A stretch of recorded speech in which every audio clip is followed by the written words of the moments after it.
पदमक्करं च एकं बीजोणारोचेदि सुत्तनिदिष्ठं शेषम रोचन्ति बिहु मिच्छादिट्ठी मुनयप। सूत्र में कहे हुए एक पद की और एक अक्षर की भी जो श्रद्धा नहीं करता है और शेष की श्रद्धा करता हुआ भी वह मिथ्या दृष्टि है। जो लोग कहते हैं ना हम इस ग्रंथ की चीज नहीं मान रहे हैं, हमको ये मान्य नहीं है, नहीं नहीं नहीं, जो नहीं मानता वो मिथ्या दृष्टि।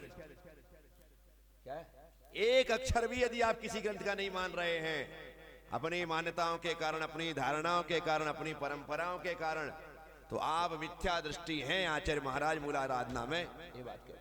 पदमक्करं च एकंपि जोणारोचेदि सुत्तनिदिष्ठं शेषम रोचन्ति बिहु बिहु मिच्छादिट्ठी मुनयप। क्या है अर्थ, क्या इसका?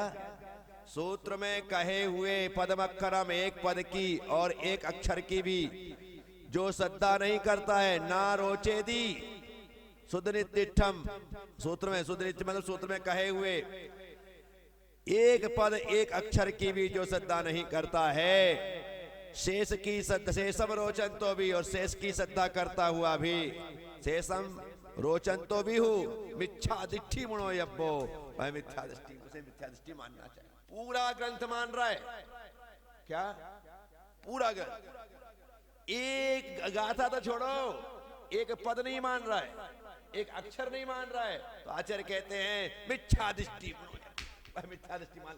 एक अक्षर कि भाई ये अपने को मान नहीं है, यहाँ पर उदय ही होना चाहिए, सत्य नहीं होना चाहिए, एक गलत कर, हटा। अरे नहीं, तू कौन होता हटाने वाला? इसलिए मूल से कभी छेड़छाड़ करने की आवश्यकता नहीं है। हमारी बुद्धि है कितनी, बताओ सही।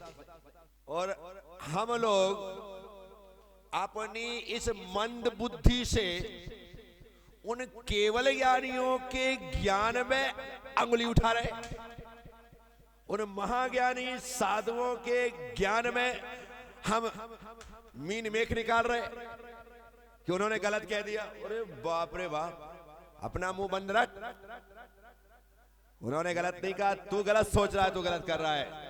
भगवान गलत नहीं कह सकते, हमारे आचार्य गलत नहीं कह सकते, उन्होंने 100% सही कहा है। लेकिन हम हैं कि अपनी इस मंद बुद्धि के कारण से उन केवल ज्ञानियों के ज्ञान में प्रश्न खड़ा कर देते हैं, आचार्यों के उत्कृष्ट ज्ञान में प्रश्न खड़ा कर देते हैं कि इन्होंने गलत कह दिया है। एक अक्षर भी यदि पूरे ग्रंथ में आपको मान्य नहीं है तो आगम, शास्त्र, सिद्धांत, सूत्र, पूर्वाचार्य आपको मिथ्या दृष्टि मानते हैं कि आप मिथ्या दृष्टि हैं। साथियों, इस बात को अच्छे से समझ करके चलना है, अन्यथा इस हमारी खोपड़ी में खुजलाहट होती रहती है और इस खोपड़ी की खुजलाहट की वजह से हम अनर्गल व्याख्या करने लग जाते हैं। जो व्याख्या नहीं है, जैसी नहीं होनी चाहिए, हम उसे अपने हिसाब से मोड़ देना चाहते हैं। आगम के हिसाब से मुड़ना सीखो, आगम को अपने हिसाब से मोड़ना मत सीखो।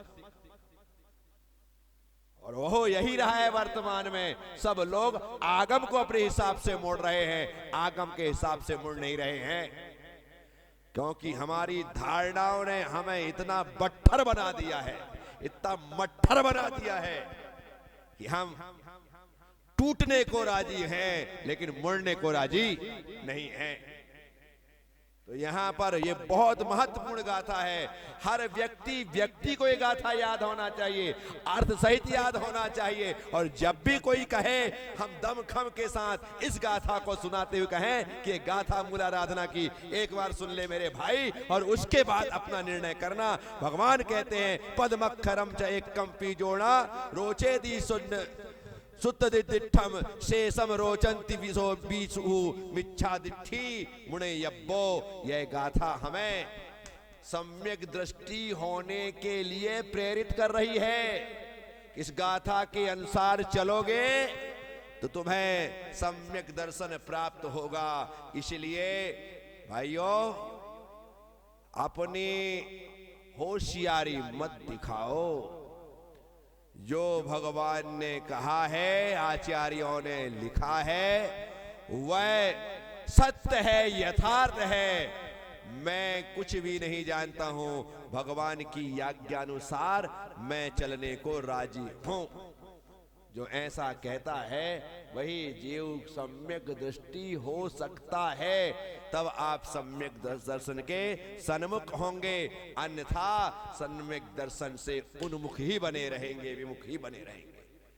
तो ये सब बातों को अच्छे से समझ करके चलना है। तो ये गाथा बड़े पात्र में रखे हुए बहुत दूध को भी छोटी सी विषकणिका बिगाड़ती है। इसी तरह आर्ष वाक्यों की अश्रद्धा का छोटा सा अंश भी आत्मा को मलिन करता है, ऐसा समझना चाहिए।